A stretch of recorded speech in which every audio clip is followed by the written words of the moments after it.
Being a photographer for about 10 years, I get to know a lot of people, building friendships, going from families to families and getting to know them, getting to know their stories. I think friendship is the key to this photography industry. I think that's how every photographer mentality should work.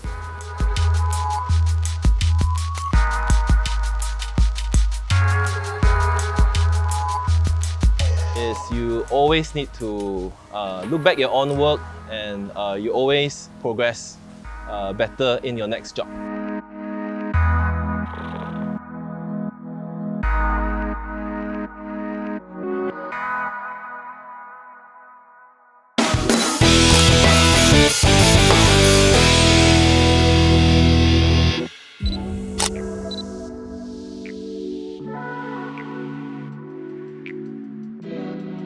My name is Andy Phe.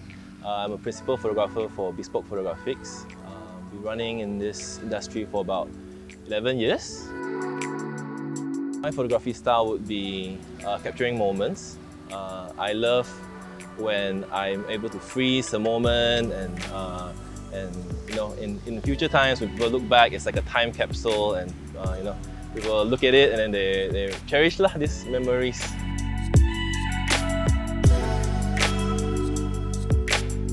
So when I was young, I remember my mom used to flip through these childhood photos of mine when I was a kid. So I remember when I was young, I was quite happy going through those photos. I love going through memory lane, and I'm just an old-fashioned guy.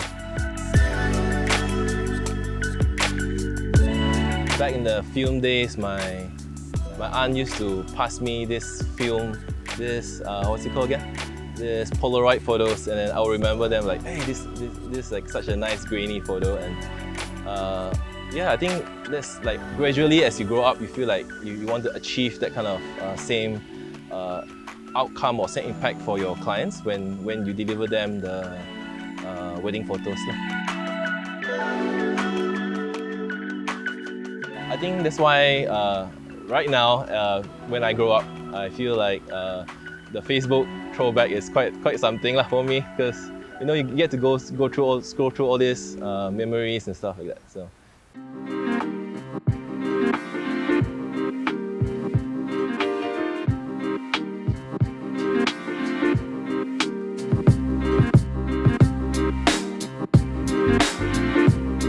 My first camera is actually a film camera, and I was studying in Kuching back then. It's one of the costs to buy a film camera, but back then I didn't quite like it because I kept messing up. I was a very slow learner, so I kept messing up, especially in developing the photos. But as I remember, after a couple of years after Lim Kok Wing, when I was about to go to Melbourne to further my studies in degree, I got my first digital camera, and I remember it was Canon Isis, I think. Yeah, and I remember using that camera to take photos, street photography, and posted at some online social media. It was called DeviantArt back then, and they were very supportive. And I think that's how I got built my my courage to pursue in photography.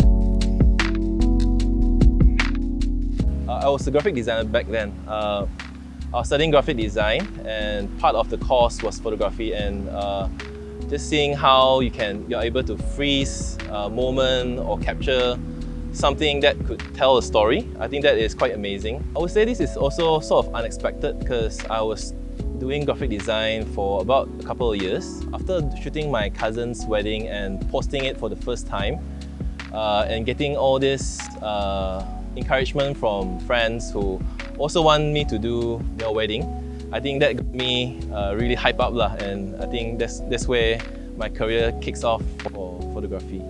It just really inspires me, and that's how I push myself and move on from there, move on to this career.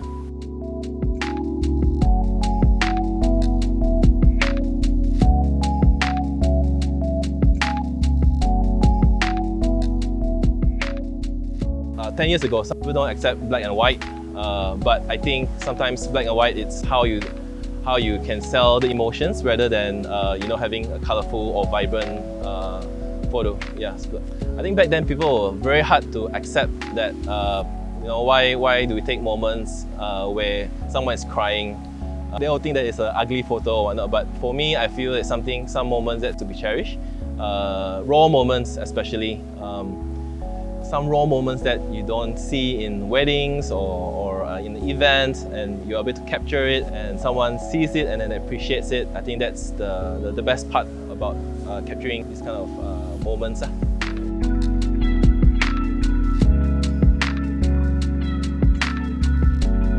I would say thankfully for social media that I got the exposure, and it really helps me to build my career from there. Honestly, I have never really advertised myself in like newspaper and stuff, but it's all social media. I don't even have a website, I think, back then, like 10 years ago, but it was at the right time and the right place lah, I would say. I think nowadays people are asking me why you're not giving me a black and white photo, or why you're not taking me crying. Yeah.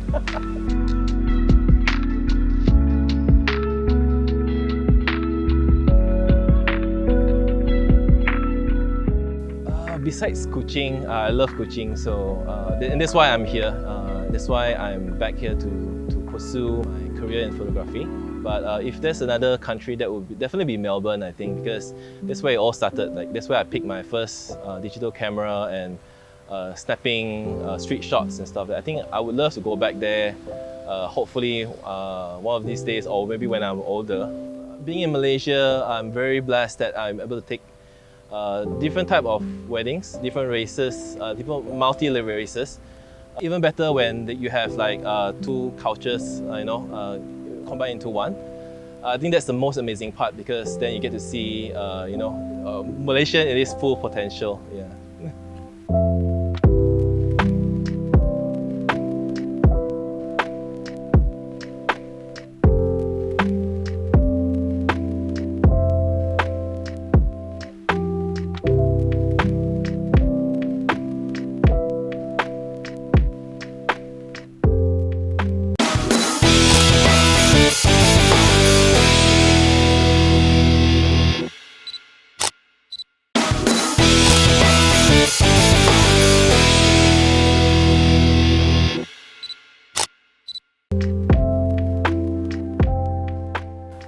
I think back in the days, I think a couple of years ago, I shot a wedding of two deaf couples.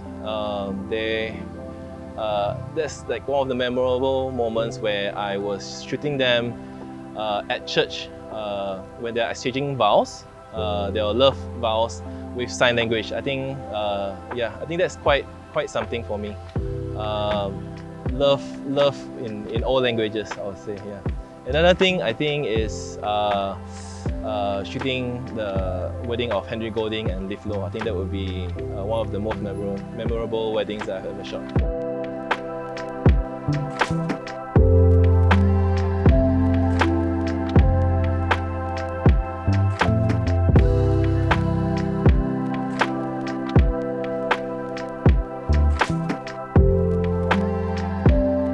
He is a very, very humble guy, I would say. I think it made it very easy for me to photograph them. They are natural, so when we have shooting such a beautiful couple, what you wanted is raw moments. So I was there to make sure that I capture all the raw moments, especially when they cry, when they're happy, when they're hugging each other. I think that's what I would want to give them back lah, as their wedding photos.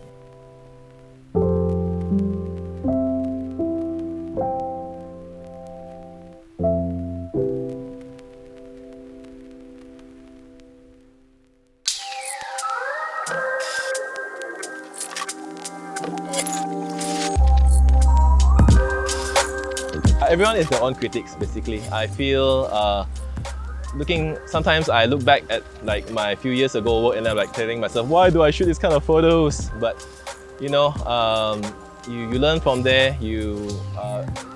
Style and techniques is not built in a day. It's a gradual thing.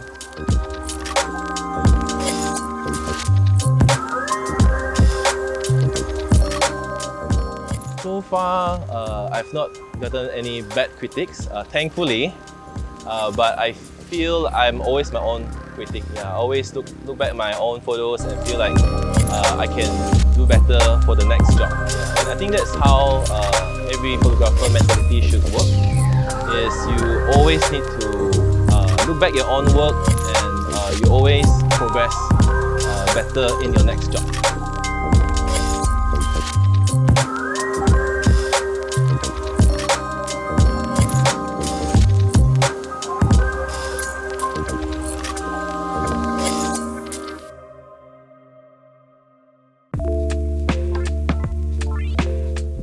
Honestly, I feel like first of all, you need to break the barrier. Means you need to approach them, you need to understand them. I guess there's no difficult clients. It's just and if you're able to know what that person wants and how's his character, it's easier for you to approach them and easier for you to photograph them. And normally, what I'll do is just a simple say hi and introduce yourself, and hopefully you break down some barriers and you're able to talk to them and get to know them a bit more better, and then that's where the photography starts. Yeah, you don't pick up your camera first. You talk to them first and get to know them first.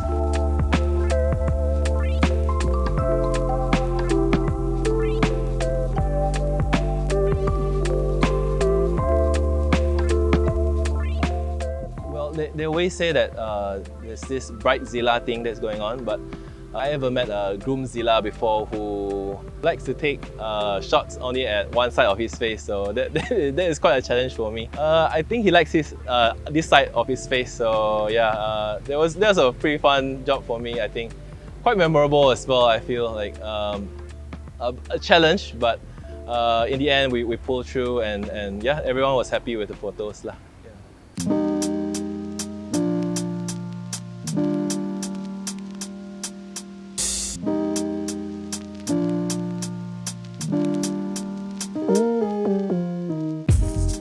I think stay calm, definitely to stay calm, to know what's happening. And I mean, like in weddings, everything happens. Like sometimes it's unplanned.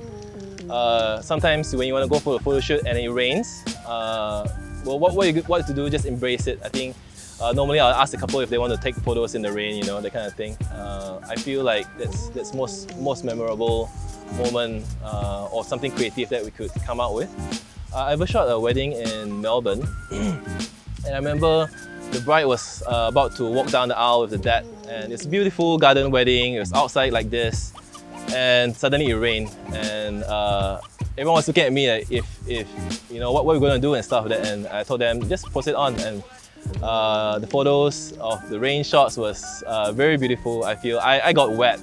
I was drenched, but it was enjoyable. It was also one of the most memorable weddings that I've ever shot.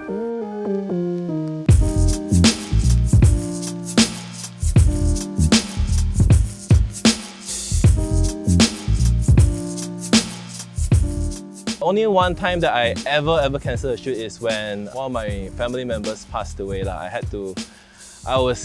was so difficult for me, but at the same time, I have to deliver that news to them. But thankfully, the clients were very understanding, and they were okay to take my team too lah. And thankfully for my team too, they did such an amazing job. So yeah, props to them.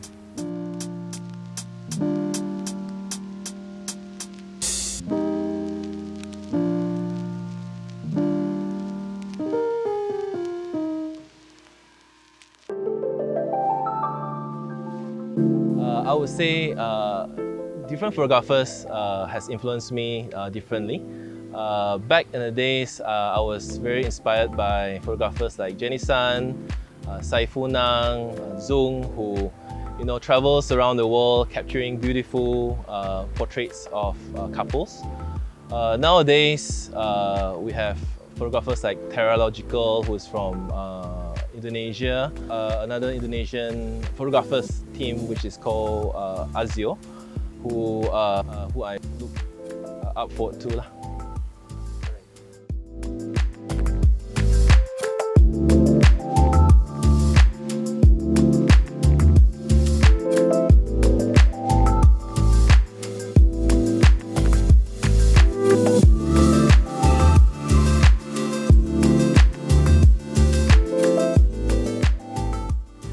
favorite subject to shoot is definitely food, because then you get to eat the food later on. I love music, so I love going to gigs, playing music and stuff like that. And during this MCO, I picked up plants, so yeah, I'm a lot into plants nowadays.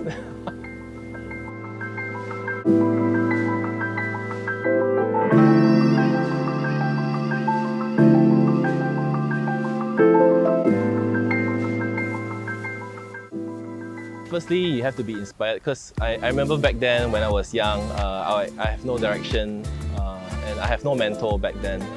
But I would say to all these new photographers to be inspired and to not be afraid to go out there, go and grab shots that you like, go and take photos that you like, and from there build your style, build your confidence, and build your technique. I think being a photographer for about 10 years, I get to know a lot of people, building friendships, going from families to families, and getting to know them, getting to know their stories, and from then, they'll come back to you to do like family photos after the wedding, to do maternity photos, to do baby shots and stuff like that. So I think friendship is the key to this photography industry.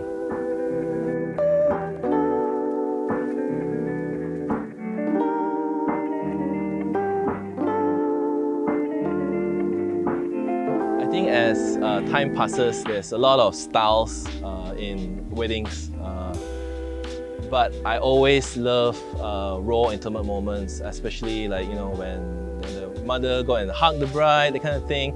So I think just be alert to capture such moments, to always be there at the correct time, correct place, and capture mom hugging brides. I feel my approach for weddings, instead of posing, is just capture the most natural moments for them. Don't think, just do it. I think that's the best advice. Yeah. It's by my good friend Chantel. She is always pushing me to creative works. Yeah. So I think that really pushed me to not only just do weddings, but to do other photography jobs. Yeah.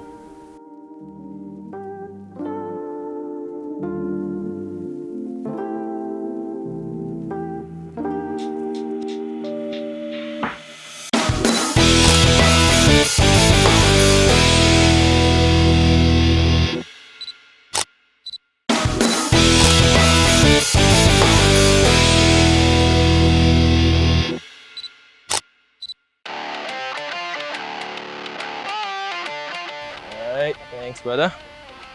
Let's see what we have now. Oh wait. Oh, I love this, guys. Alright guys, so I've got my challenge. We're heading to Podongan. Let's go guys. Alright.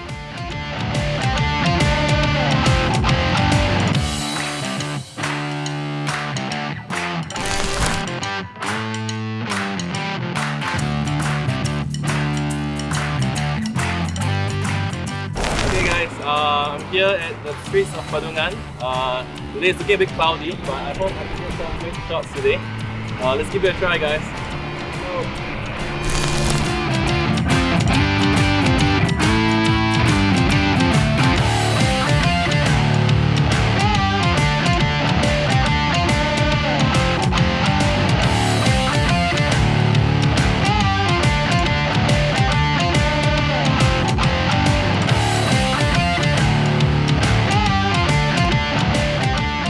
Okay, so today I am using D750. These guys have been with me for about a few years already. Today I'm using a 35mm 1.4 Sigma and also a Nikon 1.4. Yeah, yes, I love prime lenses, so it's good for portraiture.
street photography is always about spontaneous, so I love to see human moving and stuff like that. So honestly, no plans in my head. I'm just like, as it goes, as I see something that caught my visual, and I'll just go and capture it like this now.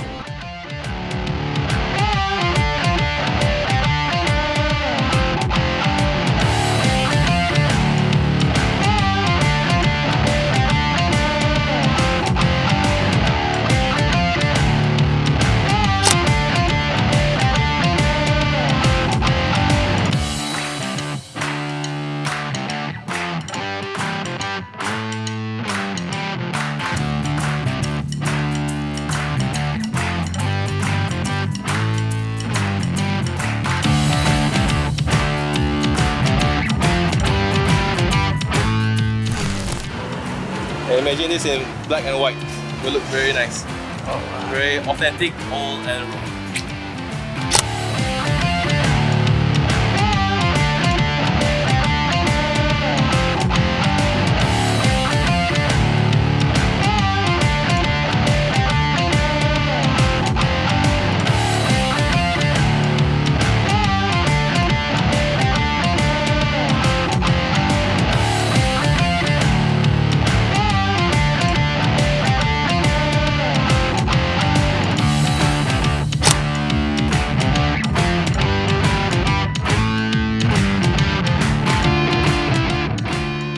Generally, I would always have my 50mm with me and my 35, just because I love taking portraits, and I guess these guys does best on the jobs.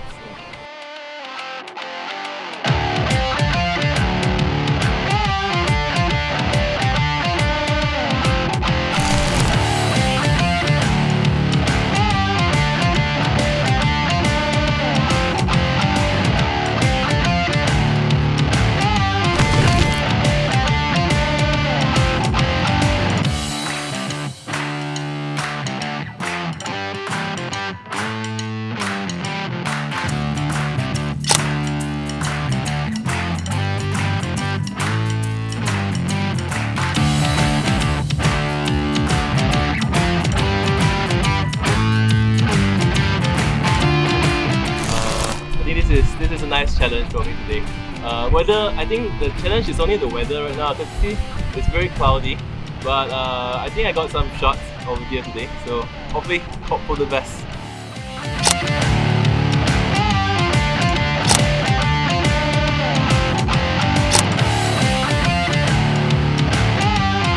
So I feel go out there and shoot and just build your technique and build your skills and build your style especially.